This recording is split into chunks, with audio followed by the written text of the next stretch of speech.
बिस्मिल्लाहिर्रहमानिर्रहीम। अस्सलाम वालेकुम नाज़रीन, आप यूट्यूब चैनल देख रहे हैं। मैं इमरान ख़ान हूँ। अमरीकी सदर डोनाल्ड ट्रंप ने ख़िताब किया है अमरीकी कौम से। उम्मीद की जा रही थी कि वो बहुत बड़ा अनाउंसमेंट होगा, क्योंकि अमरीकी सदर ने ख़ुद पहले ये स्टेटमेंट दिया। उन्होंने ये कहा कि रात को 9 बजे अमरीकी वक्त के मुताबिक जब मैं ख़िताब करूँगा तो सबको पता चलेगा कि मैं कितना अजीम आदमी हूँ। तो बहुत बड़े दावे किए डोनाल्ड ट्रंप ने। लेकिन जब डोनाल्ड ट्रंप ने ख़िताब किया तो उसके बाद पूरी दुनिया से जो तज्ज़िया आ रहा है वो एक ही है। मैंने खुद ख़िताब सुना, मैं भी इंतज़ार कर रहा था, पता नहीं अब डोनाल्ड ट्रंप क्या कहने वाला है। तो रात गए तक हमने इंतज़ार किया, क्योंकि अमेरिका का और बरतानिया का भी टाइम का फ़र्क है, और पाकिस्तान का और अमेरिका का तो बहुत ज़्यादा फ़र्क है, लगभग आधे का फ़र्क है। तो डोनाल्ड ट्रंप ने जो ख़िताब किया उसके अंदर कोई नई बात थी ही नहीं। यानी उस किताब के अंदर कुछ ऐसा नहीं था जिसको आप ये कहें कि ये पहले से हमें नहीं पता था, या डोनाल्ड ट्रंप ने ये वाला दावा पहले नहीं किया था। पहले ज़रा आप देख लें लुब्बे लुबाब था क्या। ज़्यादा लंबा खिताब नहीं था। डोनाल्ड ट्रंप ने बताया, जनाब हमने बहुत तबाही फेर दी है ईरान में, और बहुत बुरी सूरत हाल पैदा कर दी है। ईरान के सारे लीडर्स मार दिए हैं, उनकी एयरफोर्स, बैरिया और उनकी मिसाइल कुव्वत सब तबाह कर दी है। ईरान कभी भी एटमी कुव्वत नहीं बन सकेगा। इससे पहले दुनिया में जो जंगें हुई हैं वो बहुत लंबी लंबी जंगें हुई हैं। वर्ल्ड वॉर 1 कितना अरसा चली, वर्ल्ड वॉर 2 कितना अरसा चली, फिर जो बड़ी बड़ी बाकी जंगें, उन सब का उन्होंने हवाला दिया कि वो जंगें कितना कितना लंबा अरसा चलती रहीं। लेकिन हमने एक शानदार मिलिट्री ऑपरेशन सिर्फ 32 दिनों के अंदर मुकम्मल किया है, और बड़ी ज़बरदस्त कामयाबियां हासिल की हैं। दुनिया और अमेरिका पहले से ज़्यादा महफूज है और पहले से ज़्यादा मजबूत है।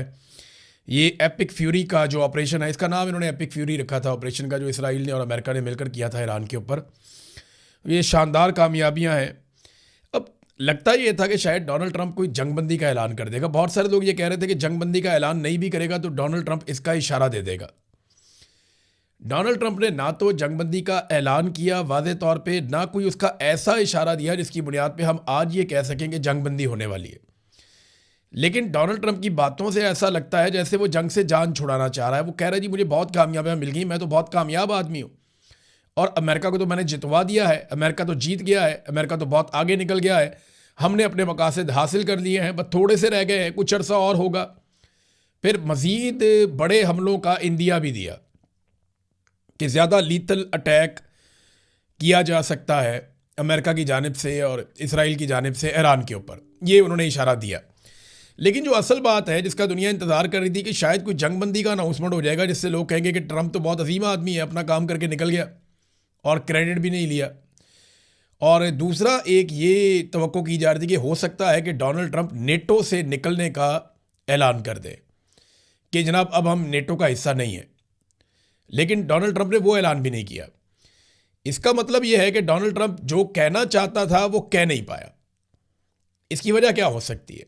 कुछ ना कुछ तो ऐसा हुआ है जिसकी वजह से डोनाल्ड ट्रंप ने अपनी वो अनाउंसमेंट कैंसिल की जो रात 9 बजे अमेरिका टाइम के मुताबिक डोनाल्ड ट्रंप करने वाला था। तो ऐसा क्या वो कहने वाला था जो माहिरीन है अमेरिका के अंदर, उनको 3-4 चीज़ों की तवक्को थी। एक, कुछ लोग ये कह रहे थे कि डोनाल्ड ट्रंप ऐलान करेगा कि ज़मीनी अफवाज ईरान में उतरने वाली हैं, लेकिन ये चीज़ ऐलान किए बगैर होनी चाहिए जब भी होगी, असूल भी यही है। दूसरा, कुछ लोग ये कह रहे थे कि डोनाल्ड ट्रंप जंगबंदी की तारीख देगा और बताएगा कि अब ये जंग बंद होने वाली है। हालांकि डोनाल्ड ट्रंप ने यह ज़रूर कहा है कि चंद हफ्तों में, चंद दिनों में हम ये जंग ख़त्म कर देंगे, अब इसमें कुछ बाकी नहीं है। अच्छा, एक दावा यह किया जा रहा था कि डोनाल्ड ट्रंप शायद नेटो से निकलने का ऐलान कर देगा, लेकिन इनमें से कोई भी चीज़ डोनाल्ड ट्रंप ने नहीं कही। सिर्फ अपनी फतह का ऐलान किया और ये नहीं बताया कि अब बनेगा क्या, आगे क्या चलेगा। बहरहाल ये डोनाल्ड ट्रंप की बातचीत थी। एक और डेवलपमेंट है, इसको भी आप ज़हन में रखें।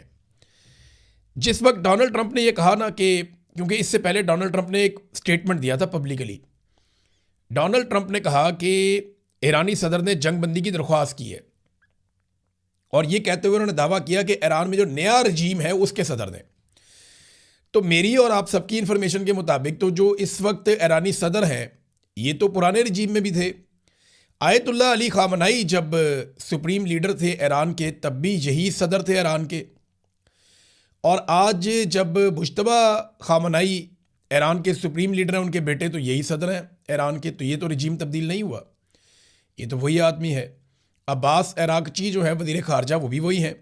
हाँ, उनके कुछ लोग शहीद हो गए हैं और बाकी लोग जो मौजूद हैं वो अपना काम कर रहे हैं, लेकिन अहम लोग उनके शहीद किए गए हैं, सुप्रीम लीडर समेत। ये बात बिल्कुल ठीक है।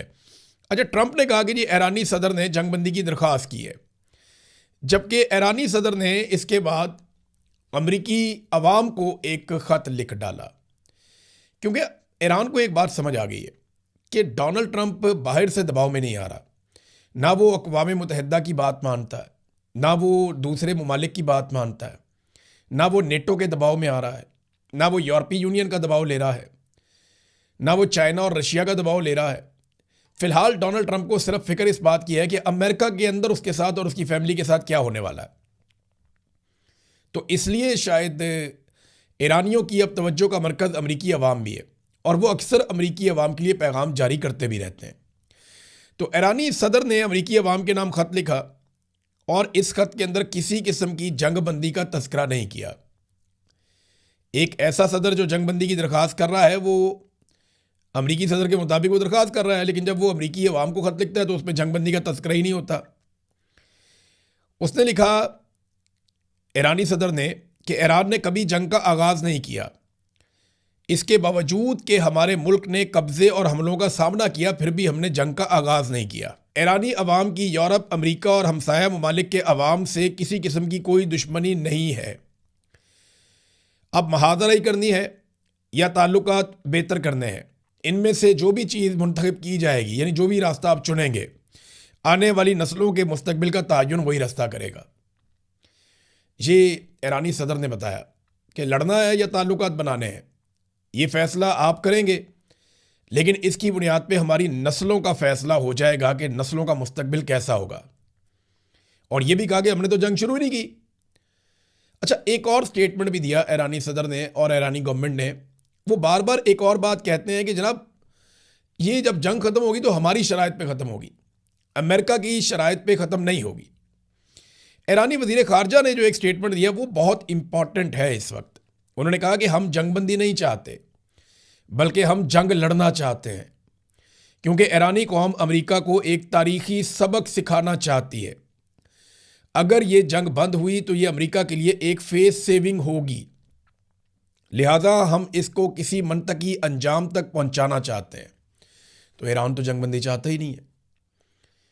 इसका मतलब है ईरान के पास हथियार बाकी हैं। इसका मतलब है ईरान की चेन ऑफ कमांड पूरी तरह काम कर रही है। इसका मतलब है ईरान की आवाम ईरानी हुकूमत के साथ खड़ी है फ़िलहाल। तो ऐसी सूरत हाल में फिर ईरान जंगबंदी की तरफ नहीं जाएगा। जंगबंदी की तरफ वो तभी जाएगा जब वो जंग हार रहा होगा। उसे लगता है कि वो जंग जीत रहा है, और ये परसेप्शन भी बन रही है पूरी दुनिया में। फिर वज़ीर ख़ारजा इराक़ची ने यह भी कहा कि ये जंग अमेरिका की शिकस्त पर ख़त्म होगी, ज़िल्लत उनका मुकद्दर बनेगी, और हम इनको एक तारीख़ी सबक देना चाहते हैं। उनका गरूर और तकब्बुर का नशा हमेशा के लिए दफन करना चाहते हैं। अब इसमें जो है वो ईरान ने अमरीकी सदर की जंगबंदी की दरख्वास्त जो है वो मुस्तरद कर दी है। ईरान ने सीज़ फायर के लिए किसी को दरख्वास्त नहीं दी है। ईरान से मंसूब 5 नकाती मंसूबा क्या सराही है। अब ये वो 5 नकात हैं जो पाकिस्तान की गवर्नमेंट की जानिब से बाद वक़्त सामने आए थे सोर्सेज से कि ईरान ये 5 चीज़ें मांग रहा है। देखिए, ये ऑब्वियस है कि ईरान ने वो 5 चीज़ें बार बार तस्करा करके मांगी हैं। उनके सहाफ़ियों ने, उनके लोगों ने बार बार ये चीज़ें दोहराई भी हैं, लेकिन उन्होंने कहा जी हम मुज़ाकरात के अंदर ये चीज़ों को सामने नहीं रखा, ये हमारे मुतालबात उसूली हैं, यानी इस तरह वो बात कर रहे हैं। नुकसानात के अजाले तक जंग जारी रहेगी, जारह को सज़ा देते रहेंगे। अच्छा, अब ये जो खबरें हैं ना, इनके साथ आप अगर एक और ख़बर को मिलाकर देखें तो आपको समझ आएगी कि डोनाल्ड ट्रंप का अचानक प्लान चेंज तो नहीं हो गया कहीं, जो वो खिताब करने जा रहा था। सवाल पैदा होता है ना। ये एक खबर आई है और ये पाकिस्तान समेत दुनिया के और मीडिया के अंदर भी छपी है। ईरान ने एक दावा किया है कि यूएई के अंदर, मुत्तहिदा अरब अमारात में, अमरीकी फ़ौजियों की कोई खुफिया मीटिंग हो रही थी, और ये किसी फ़ौजी मुकाम पे नहीं हो रही थी, बल्कि इन्होंने अलग से कोई प्राइवेट जगह रखी हुई थी जहाँ पे ये खुफिया मीटिंग कर रहे थे। उसकी इत्तला मिल गई मकामी सोर्सेज से ईरान को। अब देखें, ये तो इंटेलिजेंस गैदरिंग का काम तो रशिया और चाइना भी बहुत ज़बरदस्त करते हैं। बहरहाल ईरान को इसकी इन्फॉर्मेशन मिल गई, और ईरान ने वहाँ पे जो हमला किया है उसके नतीजे में ईरान ने यह दावा किया कि 37 अमरीकी फ़ौजियों को मार दिया। और इससे पहले उन्होंने ये भी कहा था कि सऊदी अरब के अंदर जहाँ पे अमेरिकी एयरफोर्स के लोग या अमले के लोग या पायलट्स वो जहाँ रहते थे, 200 के करीब उनकी तादाद है, वहाँ पे भी ईरान ने एक बड़ा हमला किया, ये भी उन्होंने दावा किया था। अब अगर अमेरिकी फ़ौजियों की लाशें वहाँ मौजूद हैं तो ऐसे मौके पर डोनाल्ड ट्रंप के लिए जंग से निकलना मौत को दावत देना है। उनकी सियासी मौत हो जाएगी कि अगर वो ये कहते हैं जंगबंदी हो गई तो ये फ़ौजियों को किस खाते में डालेंगे अगर तो वाकई ये मार दिए गए हैं। तो हम कुछ कंफर्म कह नहीं सकते क्योंकि जंग के अंदर प्रोपेगेंडा ही चलता है, चाहे इधर से चले चाहे उधर से चले। दावे बहुत बड़े बड़े किए जाते हैं, हकायक बाज़ औक़ात उससे मुख्तलिफ होते हैं, लेकिन ईरान की बहुत सारी बातें सच भी साबित हुई हैं। अमेरिका और इसराइल की बातें भी बहुत सारी सच साबित हुई हैं। जब आयतुल्लाह अली खामनेई को शहीद कर दिया गया था तो ईरान शुरू में नहीं मान रहा था, लेकिन इसराइल ने दावा किया, वो दुरुस्त साबित हुआ। कुछ और लोगों के बारे में जब अली लारिजानी को शहीद किया गया तब भी ये नहीं माना जा रहा था, लेकिन बाद में तस्लीम किया गया। इसी तरह ईरान ने बहुत सारे ऐसे अटैक किए हैं जिनको पहले अमेरिका और इसराइल नहीं मान रहे थे, लेकिन बाद में उनको मानना पड़ गया कि वाकई ये वो कर सकते हैं और उन्होंने करके दिखाया भी है। तो इसी तरह अब ये अगर 37 अमेरिकी फ़ौजी और मारे गए हैं तो ये बहुत बड़ा प्रेशर है। तो डोनाल्ड ट्रंप फिर इस तरह जंग को खाली छोड़ नहीं सकता। डोनाल्ड ट्रंप के हालात ऐसे हो गए हैं कि उन्होंने अपने इत्तेहादियों को बार बार बुलाया, इत्तेहादी आ ही नहीं रहे, बात ही नहीं सुन रहे। तो मैक्रोन जैसे आदमी को, जिससे डोनाल्ड ट्रंप के अच्छे ताल्लुकात हैं, डोनाल्ड ट्रंप ने उसके बारे में पब्लिकली कहना शुरू कर दिया कि उसकी अहलिया उससे बहुत बुरा सलूक करती है, मारती है, वो अभी भी अपने जबड़े की तकलीफ़ में है और उसका मुंह रिकवरी के मराहिल में है। अब ये डोनाल्ड ट्रंप का स्टेटमेंट है पब्लिक के अंदर, लोग हंस रहे हैं। तो ट्रंप अब ट्रोलिंग कर रहा है उन लोगों की। मोहम्मद बिन सलमान की ट्रोलिंग की चंद दिन पहले, बड़े घटिया अल्फाज मोहम्मद बिन सलमान के बारे में इस्तेमाल किए। अभी तक सऊदी अरब की जानिब से कोई जवाब नहीं आया, लेकिन बहरहाल मैक्रोन ने क्योंकि इनकार कर दिया कि जहाज़ मैं नहीं भेज सकता जंग के अंदर, जंग के बाद भेजूंगा। तो ये जब एक और चीज़ भी मैं आपको बताता हूँ, बरतानिया में ना एक मीटिंग हो रही है, ये एक बहुत बड़ी मीटिंग है।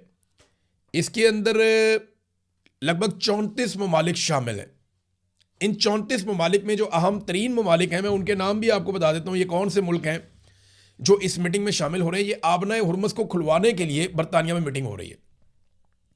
जो अहम ममालिक हैं उनमें खुद बरतानिया है, इसमें एक यूएई है और बहरीन है। ये दो ममालिक गल्फ से गए हैं, सऊदी अरब नहीं है, बाकी ममालिक नहीं है इसमें, उर्दन भी नहीं है, ओमान भी नहीं है, कतर भी नहीं है। हालांकि ये ममालिक बातचीत में किरदार अदा कर सकते हैं, लेकिन ये ममालिक नहीं, सिर्फ यूएई है और बहरीन है। New Zealand, Japan, Italy, Germany, France, Canada, Bahrain, Australia और बरतानिया मेज़बानी कर रहा है। ये ममालिक और 34 ममालिक हैं टोटल, जिनमें ज़्यादातर यूरोपीय हैं। ये आबनाए हुर्मुज़ को खुलवाने के लिए एक मीटिंग कर रहे हैं ताकि कोई रास्ता निकाला जाए। लेकिन देखिए, जिन ममालिक में ये लड़ाई हो रही है उनमें से कोई भी इसमें नहीं है, ना इसराइल है, ना अमेरिका है, ना ईरान है, वो अभी इसके अंदर मुज़ाकरात के अंदर शामिल नहीं है। चाइना भी नहीं है, बहुत बड़ा स्टेक होल्डर है। रशिया भी नहीं है इन मुज़ाकरात के अंदर, इन बातचीत के अंदर। ये जो हो रही है को होस्ट कर रहा है बरतानिया। सऊदी अरब, ईरान, तुर्की, पाकिस्तान, मिस्र, कतर, ओमान, भारत, कोई भी इसके अंदर शामिल नहीं है। लेकिन यहाँ से आगे अगर ये मामला चलता है, दीगर स्टेक होल्डर्स भी आते हैं, तो उम्मीद की जा सकती है कि फ्यूचर के अंदर ये एक बड़ा इत्तेहाद ईरान के साथ कोई ऐसी डील बना ले जिसके नतीजे में आबनाए हुर्मुज़ खुल जाए। चाहे ईरान एक नई सेटलमेंट कर ले, चाहे ईरान वहाँ से पैसे कमाना शुरू कर दे, या कोई और सेटलमेंट कर ले, या कोई गारंटी मांग ले, लेकिन आबनाए हुर्मुज़ खुल जाए। क्योंकि उसके खुलने से दुनिया के अंदर पेट्रोलियम मसनूआत की कीमतें नीचे आएंगी। पाकिस्तान की गवर्नमेंट ने IMF को कह दिया है, जनाब हम पेट्रोल की कीमतें बढ़ाएंगे, वादा किया उनके साथ। अब इस तरह की खबरें दी जा रही है कि पेट्रोल की कीमतें फिर बढ़ने लगी हैं, एक जंप आने वाला है बहुत बड़ा। तो लोगों को ज़हनी तौर पे तैयार कैसे किया जाता है? जो मौजूदा टाउट रिजीम है ये करता क्या है? टाउट्स सबसे पहले आते हैं मंजर आम पे और वो आके ये खबर देते हैं, जनाब ओगरा ने कह दिया जी इतनी ज़्यादा कीमतें बढ़ा दो। वो जानबूझ के ना उसको 4-4, 5-5 गुना ज़्यादा बढ़ा के बताते हैं ताकि लोग बहुत बुरी तरह डर जाएं, सहम जाएं। और उसके बाद हुकूमत आती है, जनाब हमें तो कहा गया था कि 400 रुपये कीमत बढ़ा दो, लेकिन हम जो है वो 50 रुपये बढ़ा रहे हैं, हमने कौम के ऊपर बड़ा अजीम एहसान कर दिया है। ये इनका तरीका वारदात है, अपने आप को अच्छा दिखाने के लिए कि मैं तो तुम्हें गोली मारने वाला था, तो मुझे मशवरा तो ये दिया गया था कि तुम्हें गोली मार दी जाए, लेकिन मैंने डंडा मारने का फैसला किया है। लेकिन पर मार ही रही है, आम आदमी को मार ही पड़ रही है। जो असल बात है वो ये है। बहरहाल डोनाल्ड ट्रंप के खिताब से कुछ निकला नहीं, लेकिन दो मज़ीद अरब ममालिक ने अब ये फैसला कर दिया और इससे आगाह भी कर दिया है कि वो किसी के खिलाफ किसी भी जंग में हिस्सा लेने नहीं जा रहे। और कैटेगोरिकली दो ममालिक ने कह दिया। पहले कतर ने ये बात की थी, ओमान उससे पहले कह चुका था, और अब ये बात बहरीन की जानिब से भी की गई है। यूएई एक ऐसा मुल्क है जो आपने हुर्मुज़ को खुलवाने के लिए एक आलमी इत्तेहाद बनाना चाहता है जिसमें वो खुद भी शामिल हो, यानी वो बराह रास्त अरब ममालिक में से एक ऐसा मुल्क होगा जो ईरान के साथ जंग में भी जा सकता है। लेकिन सऊदी अरब ने अभी तक इसके बारे में कोई बात नहीं की, और सबसे इंपॉर्टेंट बात जो भी होगी वो सऊदी अरब की जानिब से होगी। नाज़रीन, एक और खबर देखिए, कुछ सहाफ़ी ये समझते हैं कि जो प्रेस रिलीज़ है वही असल खबर है, या जो गवर्नमेंट ने स्टेटमेंट जारी कर दिया या एलामिया जारी कर दिया वही असल खबर है। होता यह है कि असल खबर बाद वक़्त कोई और निकलती है। मैंने ऐसे ही एक खबर दी थी, अब उसकी तस्दीक भी हो रही है कि चाइना मुज़ाकरात करवा रहा है पाकिस्तान के और अफ़गानिस्तान के कि जंग बंद हो जाए, यहाँ पे लड़ाई नहीं होनी चाहिए। ये ज़रा आप अफ़गानिस्तान का मैप देखें, इसके अंदर ये काबुल है। अफ़गानिस्तान के नीचे की तरफ आप देखेंगे ना तो आपको नज़र आएगा ईरान, एक तरफ पाकिस्तान है, एक तरफ ईरान है। ये बगराम एयर बेस बहुत इंपॉर्टेंट है। अमेरिका इसे हासिल करना चाहता है क्योंकि इस एयर बेस तक जितना सामान अमेरिका ले जाना चाहे वो सप्लाई पाकिस्तान के रास्ते से हो सकती है। माजी में भी होती रही है, अभी भी हो सकती है। तो अमेरिका को ये बड़ी सूट करती है कि अगर अमेरिका ने इस खित्ते में अगर अपनी अमलदारी जारी रखनी है और इस खित्ते के अंदर अमेरिका ने इन्फ्लुएंस अपना बरकरार रखना है, चाइना और रशिया के लिए प्रॉब्लम क्रिएट करने हैं, तो उसको यहाँ पे बैठना पड़ेगा आकर। एक नई सर्द जंग शुरू होने वाली है इस खित्ते में। अमेरिका को बगराम एयरबेस चाहिए और इसके लिए पेंटागन ने डोनाल्ड ट्रंप को बताया था। डोनाल्ड ट्रंप ने अफगानिस्तान से मांगी थी और ये कहा था कि अगर तुमने बगराम एयरबेस ना दी हमें तो फिर तुम्हें नताइज भुगतने होंगे और बहुत बुरा होगा तुम्हारे साथ। फिर पाकिस्तान ने अफगानिस्तान के ऊपर फ़िज़ाई हमले शुरू कर दिए। चाइना इससे बिल्कुल खुश नहीं है। चाइना ये जानता है कि अमेरिका अफगानिस्तान में आकर बैठेगा तो अब वो कोई जंग नहीं लड़ने जा रहा अफगान तालिबान के साथ। वो जब भी यहाँ पे आकर बैठेगा चाइना के और रशिया के मफादात के खिलाफ आकर बैठेगा। जब वो आएगा तो बहुत सारे गैजेट्स लेकर आएगा, जब वो आएगा तो बहुत बड़ा जासूसी का नेटवर्क लेकर आएगा, जब वो आएगा तो सी पैक के खिलाफ पूरा मंसूबा लेकर आएगा, जब वो आएगा तो चाइना और रशिया के रास्ते में रोड़े भी अटकाएगा और इस रीजन को डिस्टेबलाइज करेगा। क्योंकि अगर ये स्टेबल हो जाते हैं और आगे बढ़ते हैं तो ये वो जगह लेंगे दुनिया में जो अमेरिका के पास है। तो इनको रोकना भी होगा ना अमेरिका को। देखें, बाद औक़ात आप अच्छा खेलते हैं, लेकिन जब आप अच्छा नहीं खेल रहे होते तो आप कोशिश करते हैं कि दूसरा भी अच्छा ना खेले या उसका खेल खराब कर दिया जाए कि ना खेलेंगे ना खेलने देंगे। इससे भी आप अपनी पोजीशन बचाते हैं और यही काम अमेरिका करने जा रहा है। तो अमेरिका को पाकिस्तान की मदद चाहिए अफगानिस्तान के अंदर बगराम एयरबेस लेने के लिए। अब पाकिस्तान लगातार जो कर रहा है, चाइना इससे खुश नहीं है। और चाइना अब से नहीं, चाइना बड़े लंबे अरसे से खुश नहीं है, क्योंकि जनरल बाजवा ने अमेरिकन को ये कहा था जब वो आर्मी चीफ थे कि देखें आप हमें ऐसे लोगों की तरफ क्यों धकेलते हैं, हम जिनकी तरह कपड़े नहीं पहनते, हम जिनकी ज़ुबान नहीं जानते, हमारे बच्चे वहाँ पे उन मुल्कों में जाते नहीं हैं, हमारी फैमिलियाँ वहाँ घूमने नहीं जाती, हमारे बच्चे वहाँ पढ़ने नहीं जाते, हमारे बच्चे पढ़ने के लिए आपके मुल्कों में आते हैं, हमारी फैमिलीज घूमने के लिए आपके मुल्कों में आती हैं, हम आपकी ज़ुबान भी जानते हैं, आपकी तरह कपड़े भी पहनते हैं, तो आप हमें अजनबी लोगों की तरफ क्यों धकेल रहे हैं। इस चाइना का इशारा करते हुए जनरल बाजवा ने ये जुमले बोले थे अमेरिकन के साथ। और ये बात जनरल बाजवा ने बाकायदा एक मीटिंग में सहाफ़ियों को बताई थी। लगली मैं भी वहाँ पे मौजूद था। जनरल बाजवा बड़ी फूं फां करके ये बात बता रहे थे, बड़े तकब्बुर के साथ ये बात बता रहे थे, मैंने तो अमेरिकन को ये कहा है। लेकिन ये बात चाइनीज़ तक भी गई ना, तो चाइनीज़ काफ़ी नाराज़ हैं पाकिस्तान की एस्टेब्लिशमेंट से कि लगातार पाकिस्तान की एस्टेब्लिशमेंट अमेरिका को प्रेफर कर रही है और चाइना के रास्ते में रोड़े अटकाने वाली पॉलिसी का हिस्सा बन रही है। तो ये जो अभी इसहाक डार साहब गए हैं, इसमें एक बॉडी लैंग्वेज भी आप देख लें एक वीडियो में, जहाँ पे चीन और पाकिस्तान के वज़ीर ख़ारजा आमने सामने खड़े हैं। ये अगर आप वीडियो गौर से देखें और इसकी बॉडी लैंग्वेज को आप समझें तो आपको आइडिया हो जाएगा कि इसहाक डार साहब जान छुड़ा रहे हैं कि मैं गले मिल लूँ किसी तरह, कोई वीडियो अच्छी बन जाए, और वो थपथपा के फ़ौरन उनको जो है वो अगली बात करते हैं। तो उनका जो बोलने का अंदाज़ और उनका जो रवैया है उससे नज़र आ रहा है कि कोई इतनी कोई प्लेजेंट मीटिंग नहीं है। और चाइना देखें फेस सेविंग देता है हमेशा अपने दोस्तों को। चाइना पब्लिकली वो बात उस तरह से नहीं करता जब तक कि उनकी बस ना हो जाए। वैसे भी पाकिस्तान के ऊपर उन्होंने 50-60 अरब डॉलर लगाए हुए हैं, तो वो अपना पैसा ऐसे ज़ाया तो नहीं करेंगे। पाकिस्तान के साथ वो ताल्लुक़ रखना चाहते हैं। चाइना ने पाकिस्तान के साथ मिलकर इंडिया के खिलाफ लड़ाई भी लड़ी है। ये अभी जो मई में लड़ाई हुई इसमें चाइना ने पाकिस्तान को मदद किया था। तो ये बात हमें समझनी पड़ेगी बतौर पाकिस्तानी कि चाइना खुश नहीं है। और मुझे 2 डिफरेंट सोर्सेज से मैंने इसको कंफर्म किया। अभी कुछ और सहाफ़ी हैं, उनसे मेरी बात हुई, उन्होंने भी कंफर्म किया, जो फॉरेन ऑफिस को कवर करते हैं, कि चाइनीज सख्त नाराज़ हैं और उन्होंने पाकिस्तान को मना किया है कि आप अफगानिस्तान से जंग में जाने की बजाय, दहशतगर्दी का मसला बड़ा जेन्युइन मसला है, उसको हल होना चाहिए, लेकिन आप मुज़ाकरात का रास्ता अपनाएं। और वैसे भी अफगानियों ने बहुत सारी ब्रीफिंग चाइना को भी दी है, पाकिस्तान के साथ बातचीत की कोशिश उन्होंने भी की, पाकिस्तान ने भी कोशिश की। देखें, एंड ऑफ द डे आपको टेबल पे बैठना ही पड़ता है। आप जितनी मर्जी जंग लड़ लें, आपको एक दिन टेबल पे बैठना पड़ता है। लेकिन पाकिस्तान में ना एक बदकिस्मती और है, हमारे यहाँ पे 2 तरह के इंतहा पसंद लोग हैं। ईरान सोने का भी बनकर आ जाए ना, तो हमारे सुन्नी लोगों में ऐसे लोग मौजूद हैं जो बहुत इंतहा पसंद हैं और वो शदीद नफरत करते हैं ईरान से। वो कुछ भी हो जाए वो कहते हैं नहीं जी नहीं, इसराइल से भी लड़ेगा तो ईरान ही गलत है ऐसे लोग। इसी तरह हमारे दूसरी तरफ जो शिया तबका है, उसमें भी बहुत सारे ऐसे इंतहा पसंद लोग हैं जो ये समझते हैं कि जनाब जो मर्जी हो जाए, अफगानिस्तान सऊदी अरब किसी सूरत काबिल कबूल नहीं है, इंतहाई काबिल नफरत गलत लोग हैं। देखिए, ये जो लोग नफरत, आपका जो अकीदा है ना वो आपका अपना अकीदा है, आप शिया हैं सुन्नी हैं, आपका अकीदा आपको मुबारक। लेकिन ये जो लोग नफरत फैलाते हैं ना, ये थोड़े लोग हैं और बड़ी शदीद नफरत फैलाते हैं। इन लोगों से आप गुरेज करें और इनको बेनकाब करें, इनसे अपने आप को दूर रखें। मैंने शिया सुन्नी शानदार इत्तेहाद देखा गुज़िश्ता 1-1.25 महीने में, कमाल किस्म का, और मैं चाहता हूं ये हमेशा मौजूद रहे। जब भी किसी मुसलमान के ऊपर कोई आफत आए तो सारे इकट्ठे होकर मदद करें इंसानियत की खातिर। तो ये सबसे अच्छी चीज़ हो जाएगी, सबसे बेहतर चीज़ हो जाएगी। मेरा ये मशवरा है पाकिस्तानियों को।